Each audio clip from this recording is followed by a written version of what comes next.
BBR TV ప్రేక్షకులకు నమస్కారం. ఈరోజు మన వాయిస్ ఆఫ్ విఐపి కార్యక్రమంలో సౌమ్యుడు, నిజాయితీకి నిలువెత్తు నిదర్శనం, రాష్ట్ర గిడ్డంగుల చైర్మన్ గా తన సేవలను దివంగత ముఖ్యమంత్రి రాజశేఖర రెడ్డి గారి హయాంలో నిర్వర్తించి ఆ గిడ్డంగుల శాఖకే వన్నె తెచ్చినటువంటి విశాఖపట్నం ఉత్తర నియోజకవర్గానికి చెందినటువంటి లలితా నగర్ లో నివాసం ఉంటున్న సత్తి రామకృష్ణారెడ్డి.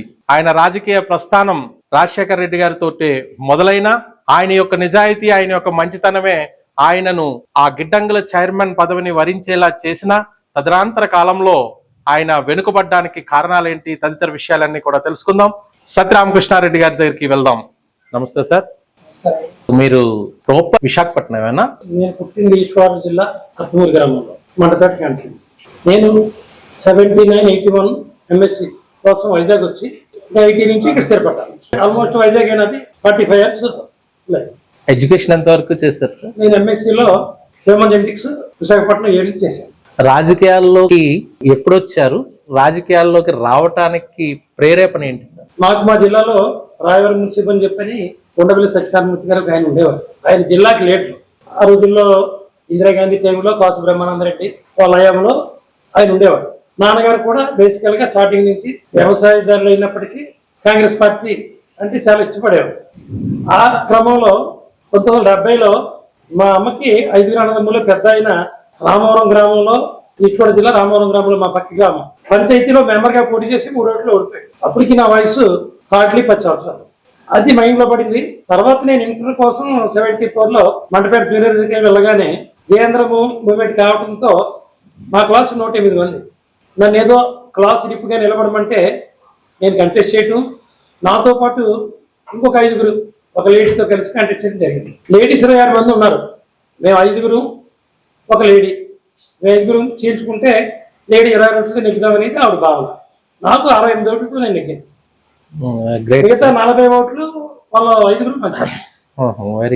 అప్పటి నుంచి నాకేదో రాజకీయాలు అంటే ఒక సర్వీస్ చేయటం, ఒక సేవ చేయటం అని ధ్యేయంగా పెట్టుకున్నాను. రాజశేఖర రెడ్డి గారితో మీకున్న అనుబంధం, రాజశేఖర రెడ్డి గారితో అనుబంధమే కాంగ్రెస్ పార్టీ వైపు మిమ్మల్ని తీసుకెళ్లిందా? ఇంతకు ముందు పాయింట్లో మీకు చెప్పినట్లుగా మా పూర్వ జనరేషన్ అందరూ కూడా కాంగ్రెస్ పార్టీ. అప్పట్లో నాకు తెలిసి ఎక్కువగా కాంగ్రెస్ పార్టీనే ఉండేది. దాంట్లోనే గ్రూపులు ఉండొచ్చు. కానీ నాకు తెలిసిన టైంలో పార్టీ అంటే కాంగ్రెస్ పార్టీ అన్నట్టుగానే నేను భావించేవాడిని. ఆ క్రమంలో నేను మళ్ళా 78లో విఎస్ఎం కాలేజీలో డిగ్రీ చదవటం రామచంద్రపురంలో. ఆ టైంలో మళ్ళీ స్టూడెంట్ సెలక్షన్లు అయితే ఐఎల్ఎస్లో కూడా ప్రెసిడెంట్గా కంటెస్ట్ చేయటం, తర్వాత యూనివర్సిటీకి రావటం. చిన్నప్పటి నుంచి కూడా ఎలక్షన్స్ అంటే ఒక రకమైన అదొక ఉద్రేకమైన, లేకపోతే మనం ఏదో మంచి చేయాలి, ప్రజల్లోకి మనం కూడా వెళ్ళాలి అనే భావన కలగటం, కాంగ్రెస్ పార్టీలో పనిచేయటం. కాంగ్రెస్ పార్టీ ద్వారా 78లో మేము చదువుకునే రోజుల్లో రాజశేఖర్ గారు మొదటిసారి ఎమ్మెల్యేగా పోటీ చేశారు. ఎందుకో మరి ఆయన మీద కాంగ్రెస్ పార్టీ ద్వారా ఆయనతో మాకు ఒక సన్నిహిత సంబంధాలు అప్పటి నుంచి ఏర్పడాయి. అంటే ఇక్కడ రాష్ట్రంలో కాంగ్రెస్ పార్టీ అంటే రెడ్లు, చౌదరీస్ అంటే తెలుగుదేశం తయారైన నేపథ్యంలో మీరు ఆ విధంగా కాంగ్రెస్ కి మన రెడ్లందరూ కాంగ్రెస్ లో ఉన్నారు, మనది కాంగ్రెస్ పార్టీయే మనది అనే భావనతో కాంగ్రెస్ కి అట్రాక్ట్ అయ్యారా? ఎన్టీ రామారావు గారు వచ్చిన తర్వాత ఆయన యొక్క భావజాలం ఏం మీ మీద పడలేదంటారా? తెలుగుదేశం ఎప్పుడు పుట్టింది? 83లో పుట్టింది. నేను ఎప్పటి నుంచి ఉన్నాను కాంగ్రెస్ పార్టీలో? అదే సార్, తెలుగుదేశం వచ్చిన తర్వాత 74లో ఇంటర్మీడియట్ చదివాను, 78లో డిగ్రీలో ఉన్నాను. అప్పటికే కాంగ్రెస్ పార్టీ అని చెప్తున్నాను కదా నేను. అవును సార్, కాంగ్రెసే. కానీ తెలుగుదేశం పుట్టిన తర్వాత తెలుగుదేశం ప్రభంజనంలో ఎన్టీఆర్ చేసే సంక్షేమ కార్యక్రమాలు అవి మీరు సేవ చేస్తున్నారు అంటారు కాబట్టి అటువైపుకి ఎందుకు మీకు వెళ్ళాలి అనిపించలేదు? నాకు బేసికల్ గా ఏదన్నా ఒక విషయం ఎత్తుకుంటే అదే దానిలో ఉండిపోతాను. నాది బేసికల్ గా కాంగ్రెస్ పార్టీ. తెలుగుదేశం ఊగిపోతుందని నాకు తెలుసు, 80లో తెలుసు నెగ్గుద్దని తెలుసు. అయినా రాజశేఖర్ గారు నెగ్గుతాడో తెలుసు. మరి ఎందుకో రాజశేఖర్ గారు అంటే నాకు ముందు నుంచి చాలా మందితో పరిచయం. నాకు కూడా అప్పుడే విజయభాస్కర్ రెడ్డి గారితో తిరిగేవాళ్ళం, మా జిల్లా వరకు మా జిల్లా లీడర్స్తో తిరిగేవాళ్ళం. లేకపోతే ఎప్పుడైనా వేరే ప్రాంతాలకు వెళ్తే ఆ ప్రాంతంలో కాంగ్రెస్ నాయకుడు ఎవరో చూసేవాళ్ళం. మీరు అడిగారు కాబట్టి చెప్తున్నాను, తెలుగుదేశం అంటే ఆ రోజుల్లో పార్టీ అంటే చాలా కసిగా చూసేవాళ్ళం. కాంగ్రెస్ అంటే కాంగ్రెస్ గోడ మీద వాళ్ళని కాకి తెలుగుదేశం గోడ మీద పడితే కాల్చేసేవాళ్ళు. ఇదిగా అప్పుడు పార్టీలు అంటే ఉండేది. దురదృష్టం ఇప్పుడు ఆ పార్టీలో విలువ, కానీ ఆ టైంలో పార్టీ అంటే చాలా విలువ ఉండేది. మరి మీరు రాజశేఖర రెడ్డి గారితో ఇంత అవినాభావ సంబంధం ఉన్న నేపథ్యంలో ఎందుకు మీరు టికెట్ తెచ్చుకోలేకపోయారు? మీరు ఇందాకే చెప్పకనే చెప్పారు కదా, రెడ్లు కమ్మలు, అది నాకు లేకపోయినా ఈ ఈ కులాలు మతాలు ఇవన్నీ చాలా మందిలో ఉంటాయి కదా. కాబట్టి నేను ప్రత్యక్షంగా రాజకీయాలకు రావడం కారణం నేను రెడ్డి కమ్యూనిటీలో పడుతున్నాను. షూర్. మరి ఎంతో మంది రెడ్లు ఉన్నారు కదా సార్. ఎంతో మంది రెడ్లు రాయలసీమలో ఉన్నారు, తెలంగాణలో ఉన్నారు, ఉత్తరాంధ్రలో ఎక్కడా లేరు. ఏదో ఒక సీటే ఇస్తామంటారు, ఆ ఒక సీటుకి తీవ్రమైన పోటీ.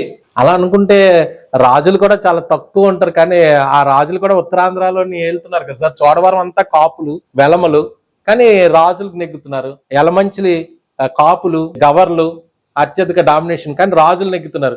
మరి అక్కడ మీ రెడ్లకే సంబంధించినటువంటి గాజువాక నాగిరెడ్డి గారు నెగ్గుకొచ్చారు, అలాంటి పవన్ కళ్యాణ్నే కొట్టారు. అలాంటప్పుడు మీరెందుకు టికెట్ ని? మీరు మంచి ప్రశ్న అడిగారు. రాజులు నెగ్గారు అంటే ఇది వరకు రోజుల్లో రాజులు బ్రాహ్మలు వాళ్ళే రాజకీయాలు ఉండేవారు, వాళ్ళు సర్వీస్ కూడా అలా చేసేవారు. పాత రోజుల్లో అయితే సర్వీస్ చేసే వాళ్ళే పాలిటిక్స్ అంటేనే సర్వీస్ అండి. దురదృష్టం ఏంటంటే ఇప్పుడు అది పూర్తిగా కమర్షియల్ అయిపోయింది. దానికి తోడు మీరు అడిగారు కదా, నాకు 99లో రాజశేఖర్ గారిని టికెట్ అడిగాను. వయసు నువ్వు చిన్న వయసులో ఉన్నావు, 2004లో చూద్దాం అన్నాడు. 2004 వచ్చేసరికి నేను పాదయాత్రలో ఈ 5 జిల్లాల్లో నాకు నెంబర్ 1 ప్లేస్, రాష్ట్రంలో కూడా 16వ ప్లేసు. రాజశేఖర్ గారి పాదయాత్రలో, పాదయాత్ర అంటే రాజశేఖర్ గారు పాదయాత్ర ఆ తర్వాత చాలా మంది చేశారు మన. ఆ సందర్భంలో నేను రాజశేఖర్ గారితో ఎక్కువగా నడిచినోడిని, పాదయాత్రలు ఎక్కువగా సహకరించినాడు. 2004లో టికెట్ ఇస్తాన్నాడు. ఇక్కడ జనార్దన్ రెడ్డి వస్తున్నాడు కాబట్టి నీకు నువ్వు అనపర్తి వచ్చి కంటెస్ట్ చేయమన్నాడు.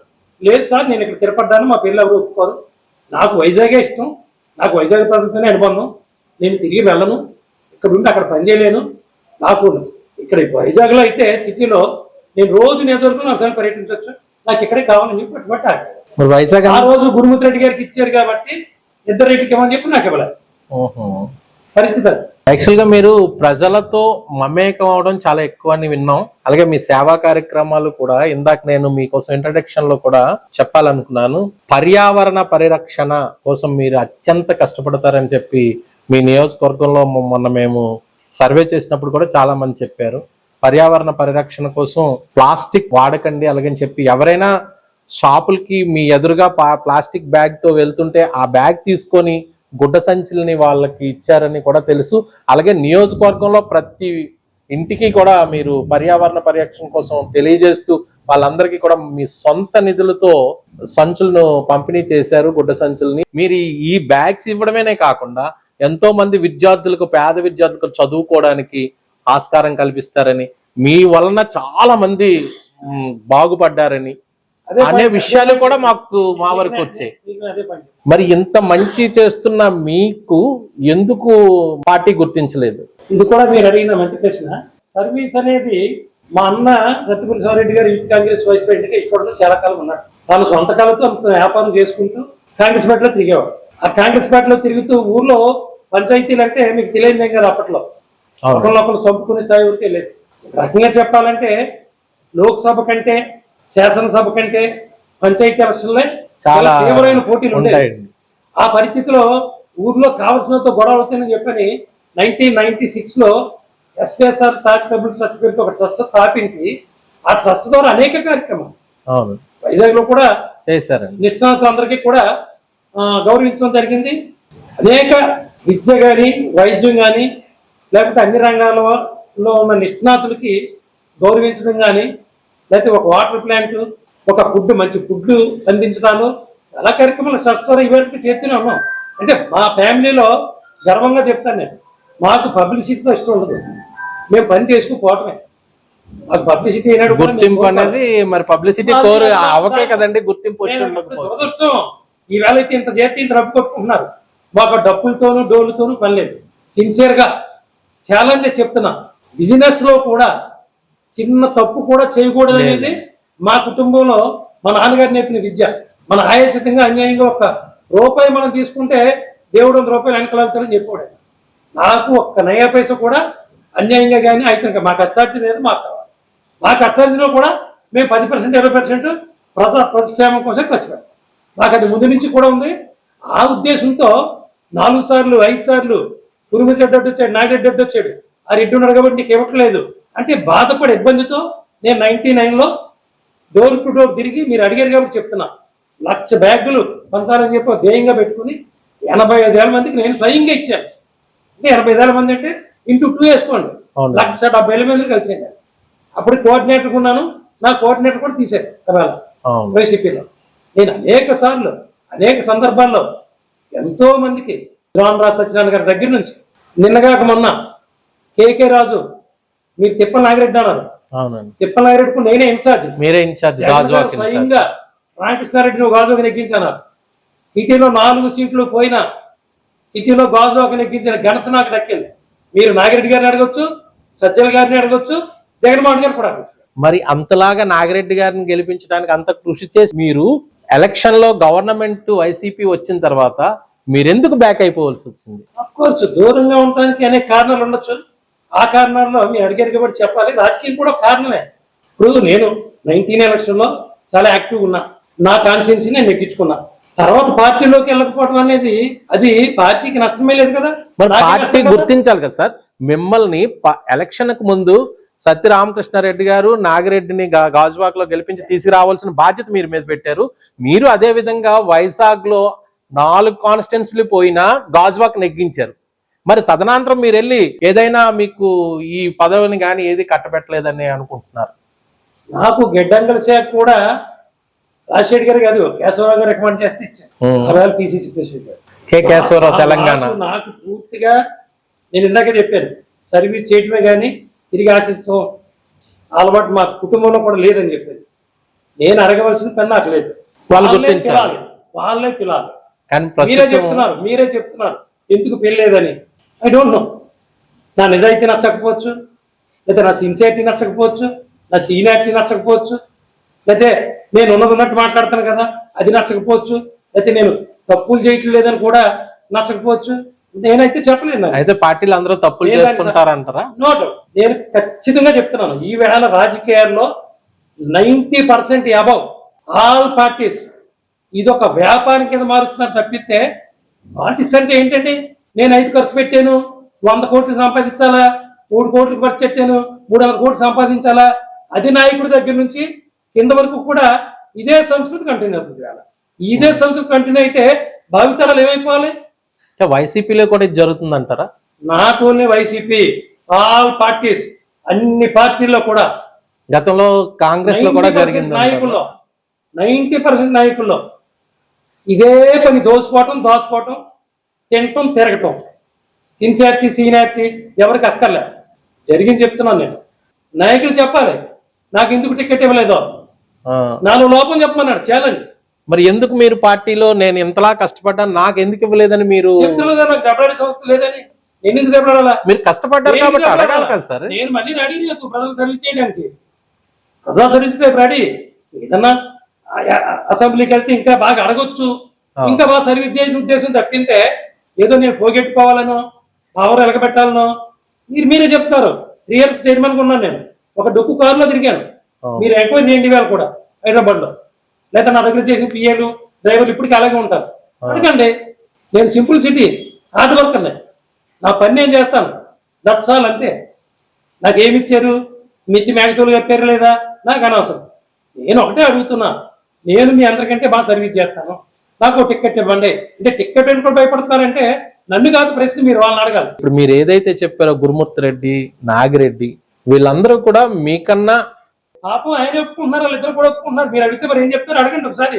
వాళ్ళే ఒప్పుకుంటున్నారు, నేను అడుగు చెప్పక్కర్లే. ఈ మధ్యలో రీసెంట్ కలిసాను, అన్నా మీరు సీనియర్ బయటికి ఇలాగ అంటున్నారు, కానీ అక్కడ వాళ్ళ ప్రయత్నం వాళ్ళు చేసుకుంటున్నారు కదండి. ఎవరేం చేస్తారు దానికి? ఎవరేం చేయలేం కదా. వీజ్ కేకే రాజు ఎప్పుడు రాజకీయాల్లోకి వచ్చాడు, ఆయన చరిత్ర ఏంటి, ఎప్పుడు రాజకీయం చెప్పమానండి, ఎన్నాళ్ళు రాజకీయం చేయడు, ఎవరికి చెప్పానండి? అదే కదా సార్, మరి మీరు పార్టీ వైసీపీ కాబట్టి. నేను కాంగ్రెస్ పార్టీ దానో ఎస్ఆర్ కాంగ్రెస్ పార్టీ. అవునండి. మా జగన్ అనో లాల్లో నాకేం ఉండదు, అందరితో పరిచయాలు ఉంటాయి. ఆ కేకే రాజు కూడా ఎవరో తెలియదు నాకు, 60 వచ్చి పుట్టి వరకు. మరి పార్టీ టికెట్ తెచ్చుకున్నాక ఆయనకి సపోర్ట్ చేశారు కదా సార్ మీరు? పార్టీ ఆదేశానుసారం, పార్టీ ఆదేశంతో పార్టీలో కూడా చేయాలి కదా. సరే సార్, కాంగ్రెస్ లో రాజశేఖర రెడ్డి గారు మరణించిన తర్వాత వాళ్ళ అబ్బాయిగా జగన్మోహన్ రెడ్డి సొంత పార్టీ పెట్టుకున్నాడు. అయితే మీరు కాంగ్రెస్ ని మొదటి నుంచి మీరు కాంగ్రెస్ కదా, కాంగ్రెస్ నరనరానా జీర్ణించుకున్నదని చెప్పినప్పుడు మీరు అదే కాంగ్రెస్ లో ఉండకుండా వైసీపీలోకి వచ్చారంటే మీకు నరనరానా రాజశేఖర రెడ్డి ఉన్నారంటారా, లేదు కాంగ్రెస్ పార్టీ ఉందంటారా? రెండు ఉన్నాయి. రెండు ఉంటే అక్కడ కాంగ్రెస్ లో ఉండాలి కదా సార్. ఓపెన్ గా చెప్తున్నాను, నాకు రెండు ఉన్నాయి. కాంగ్రెస్ పార్టీ అభిమానిగా, కాంగ్రెస్ పార్టీని పూజించేవాడుగా, దానిలో రాజశేఖర గారి వరకు ఒక మంచి నాయకుడు కనిపించాడు నాకు. ఇప్పుడు ఎదురుమతి జనార్దన్ రెడ్డి, మరి చెన్నారెడ్డి, వాళ్ళకి డిఫరెంట్ నేమ్స్ వచ్చినాయి. సాంబారెడ్డి అనో, జనార్దన్ రెడ్డి అనో, రకరకాలుగా వాళ్ళ గురించి మాట్లాడేవారు. ఈయన ఎంతో కొంత ప్రజలతో మమేకం అయ్యేవాడు, కార్యకర్తలు గుర్తించేవాడు, ఒక సంక్షేమం అభివృద్ధి రెండు కళ్ళ చూసేవాడు, మమ్మల్ని అందరూ అర్థం చేసుకునేవాడు. నాకు ఆయనంటే ప్రేమ, నో డౌట్. అది డామినేట్ చేసింది పార్టీ మీద ప్రేమ. రాజకీయ నాయకుల్లో రాజశేఖర్ గారు బాగానే పనిచేసేవాడు. నేను చాలా కాలం కిరణ్ కుమార్ రెడ్డితో ఉన్నా. ఆఖరి నిమిషంలో పార్టీ లేదు, కాంగ్రెస్ పార్టీ. అందరూ ఆల్మోస్ట్ 90% కాంగ్రెస్ పార్టీ లేదంటే తప్పండి. కాంగ్రెస్ పార్టీ జాతీయ పార్టీ, అది లేకుండా అవదు కదా సార్. పార్టీ లేదు అంటలా నేను. 90% క్యాడర్ వైసీపీలోకి వచ్చారు. అవునండి, వచ్చేస్తే వచ్చిందండి. కానీ మీరు నేను మొదటి నుంచి కాంగ్రెస్ అన్నారు, తెలుగుదేశంకి ఎందుకు వెళ్ళాలన్నారు. 90% కాదు, 99 వెళ్ళిపోయినా సరే మీరు కాంగ్రెస్ అన్నప్పుడు దానిలో ఉండాలి కదా సార్. ఎందుకు మీరు మరి జంప్ అయ్యారు వైసీపీ? నేను చెప్తున్నాను కదా, కాంగ్రెస్ పార్టీ వైఎస్ఆర్ కాంగ్రెస్ పార్టీ కింద మన రాష్ట్రంలో రూపాంతరం చెందయింది. ఏమో తండ్రిలాగా ఆయన కూడా ఉంటారు కదా అనుకుంటాం కదా. తండ్రిలా ఉంటాడు అనుకున్నారు, కానీ ఉండలేదని మీ భావన. అరలేదు రేపు ప్రజలు అలా కాదు సార్, మీరు ప్రజలు చెప్పారు, ఆల్రెడీ తీర్పిచ్చారు. ఆయనకు 155 టికెట్లు ఇచ్చారు. ఏ ఎలక్షన్ లో చెప్పాలి, అప్పుడే ఇచ్చారు కదా సార్. సీట్లు ఇవ్వడానికి కారణం తండ్రిలో చేస్తారని ఇచ్చారు. అవునండి. ఇప్పుడు ఏం చెప్తారు రేపు ప్రజలు చెప్పాలి. అంటే మీ భావన తండ్రిలా చేయలేదంటారా? ఆ భావన నేను ఇప్పుడు చెప్పను. కానీ చెప్పాలి కదా సార్. మరి ఏం చెప్పాలి చెప్పాల్సిన ఈ నిమిషానికి అయితే నేను వైసీపీలో రిజైన్ చేయలేదు ఇంకా. అవును, నేను చెప్పను అంతే. అంటే ఫ్యూచర్ లో సత్యరామకృష్ణారెడ్డి వైసీపీకి రిజైన్ చేస్తాడని మేము అనుకోవచ్చా? ఏమో పరిస్థితులు ఎలాగొస్తాయో. అంటే అలా కాదు సార్, ఇప్పుడు మీ మనసులో ఉంటేనే కదా ఆ మాట అనేది బయటకు వస్తుంది. నా మనసుకు తోస్తే కాంగ్రెస్ పార్టీకి ఒక్క సీట్ రాకపోయినా కాంగ్రెస్ పార్టీలో చేరొచ్చు. నాకు అధికారం కోసం మీకు 2-3 సార్లు చెప్పాను, నాకు అధికారం కోసం ప్రాకులాడే ప్రశ్నే లేదు. నేను పవర్ ఎంజాయ్ చేసే ప్రసక్తే లేదు. పాలిటిక్స్ లో 2 ఉంటాయి చాలా మంది వ్యక్తుల్లో, ఒకటి పవర్, 2 ధనం. నాకు ఆ రెండింటి గురించి నేను ఆలోచించాను. నాకు కావాల్సింది సర్వీస్, ప్రజా సంక్షేమం, ప్రజలకు సర్వీస్ చేయటం ఒకటే నా ధ్యేయం. టికెట్ వచ్చినా రాకపోయినా ఎక్కడున్నా నా పని సర్వీస్ చేయటం ఒకటే. రాజశేఖర రెడ్డి గారి మీద ఉన్న ప్రేమతో వైసీపీలోకి వెళ్ళానని మీరు చెప్పారు. అదే రాజశేఖర రెడ్డి గారి కొడుకు వైసీపీని నడిపాడు. ఇప్పుడు అదే రాజశేఖర రెడ్డి గారి కూతురు కాంగ్రెస్ పార్టీ, మా నాన్నగారు కాంగ్రెస్ పార్టీలో ఉన్నారు, కాంగ్రెస్ పార్టీని నేను బయటికి తీసుకొస్తాను, మా నాన్నగారి ఆశయాన్ని నేను నిలబెడతానంటూ వస్తుంది. ఆవిడ వెంట నడిచే ఛాన్సెస్ ఏమన్నా సత్యరామకృష్ణారెడ్డికి ఉన్నాయా? నేను రాజశేఖర్ గారితో పాదయాత్ర చేశాను, జగన్తో పాదయాత్ర చేశాను, జగన్మోహన్తో పాదయాత్ర చేశాను, ముగ్గురితోనూ కూడా నడిచిన వ్యక్తిని నేను. మీరు అనేది నేను ఈ నిమిషంలో నేనేం చెప్పలేను. ధనం నేను సంపాదించుకున్నాను, ఖర్చు పెట్టేసాను. దాని గురించి నేను ఆలోచించలేదు. నా ఏజ్ రీత్యా కూడా నేను ఈసారి కంటెస్ట్ చేసి తీరాలి. చాలా మంది నా శ్రేయభిలాషులు స్నేహితులుగా చాలా మంది పట్టుబడుతున్నారు, ఒకసారి నువ్వు కంటెస్ట్ చేయని చేశాను. లేదా నేను ఏ నిర్ణయం తీసుకున్నా తీసుకోండి. అంటే కాంగ్రెస్ లోకి వెళ్ళిపోతున్నారు, సత్యరామకృష్ణారెడ్డి కాంగ్రెస్ లోకి వెళ్ళిపోవచ్చు. ఇప్పుడు చెప్పలేదు. అయితే ఉత్తర టికెట్ రామకృష్ణారెడ్డి పేరు వస్తుందని ఖచ్చితంగా నేను పోటీ అంటే చెప్తే ఉత్తర నియోజకవర్గం పోటీ, ఉత్తర నియోజకవర్గం పార్టీ కాంగ్రెస్ నుంచి ఏమో వైఎస్ఆర్సీపీ కూడా ఇస్తారేమో. ఆల్రెడీ ప్రకటన చేశారు కదండి. జగన్ గారు ఒక్కసారి మాట ఇస్తే నేను మాట తిరగను మడం తిప్పను అంటారు కదా, మరి ఒకసారి ప్రకటించిన తర్వాత తిరిగి మళ్ళీ సత్యరామకృష్ణారెడ్డికి ఎలాగిస్తారు? మాట తప్పపోతాలు ఉండవు కానీ అవన్నీ రాజకీయాల్లో కామనే. లాస్ట్ మినిట్ లో ఇవ్వచ్చేమో, ఇవ్వచ్చు అంటారా? నా మంచితనం చూసో, లేదా నా సర్వీస్ చూసో, నా ఏజ్ చూసో, నా సీనియర్ ఇంకా హోప్స్ ఉన్నాయి అంటారు. నా హార్డ్ వర్క్ ఆల్రెడీ వర్క్ చేసేస్తున్నారు కదండి కేకే రాజు. ఏముందండి వర్క్ ఏముంది, వర్క్ చేసేసినంతలో పారిపోయింది ఎవడదు. మీకు ఎగ్జాంపుల్ చెప్తాను. బీఫామ్ ముఖ్యం అంటారు. బీఫామ్ ముఖ్యం 100%. బీఫామ్ లేకపోయినా జగన్ తలుచుకుంటే ఆఖరి 2 రోజులు కూడా ఆయన చెప్పగలడు. మీకు ఎగ్జాంపుల్ కూడా చెప్తాను కావాలంటే. 2004లో ఇల్లి సుభాష్ చంద్రబోస్ గారు రాజశేఖర్ గారికి అత్యంత సన్నిహితుడు, మీరు విన్నారో లేదో తెలుసు. అక్కడ అర్జున్ రావు అని చెప్పి ఆయన టికెట్ ఇచ్చారు, కాంగ్రెస్ టికెట్. దురదృష్టం ఆ టైం అయిపోయే లోపల అస్తమేమో ఆయనకి వెళ్ళింది, ఇంక వేరే గుర్తొచ్చింది. 4 రోజుల ముందు ఆయన ప్రచారంకి వచ్చారు రాజశేఖర్ గారు. 4 రోజుల ముందు ఇక్కడ మన అస్తం కాదు మళ్ళా గుర్తున్నాడు. బోస్ గారు నెగ్గాడు అని చేత ఏమో నాకు ప్రజలు వేస్తారేమో, నేను వైసీపీ అనో కాంగ్రెస్ అనో అన్ని పార్టీ వాళ్ళు కూడా నాకు వేస్తారేమో, ఉమ్. అది వైసీపీ అప్పుడు ఇస్తారేమో, ఏం చెప్తాం. అంటే రామకృష్ణారెడ్డి ఏమో ఇది? ఉత్తర నియోజకవర్గంలో నిలబడడం ఖాయం, ఖచ్చితంగా నిలబడతాను, ఖచ్చితంగా నెగ్గుతాను కూడా. ఎక్కుతారు కూడా. 100కి 200%. 200% నేను ఈసారి ఉత్తర ఎమ్మెల్యే. ఎమ్మెల్యే 200%, 200% నేనే ఎమ్మెల్యే. థ్యాంక్ యూ సార్, ఇంతవరకు మీ అమూల్యమైన సమయాన్ని మాకు కేటాయించినందుకు. Thank you. నిలబడడం ఖాయం అన్నారంటే అక్కడ వైసీపీ నుంచి, కాంగ్రెస్ నుంచి, ఏ పార్టీ నుంచి అయినా సరే ఆయనకి ఆఖరి నిమిషంలో టికెట్ వస్తుందనే ఆశాభావంతో కూడా ఆయన ఉన్నారు. మరి ఏం జరుగుతుందో చూద్దాం. ఆయనకి బెస్ట్ ఆఫ్ లక్ చెప్తూ థ్యాంక్ యూ సో మచ్.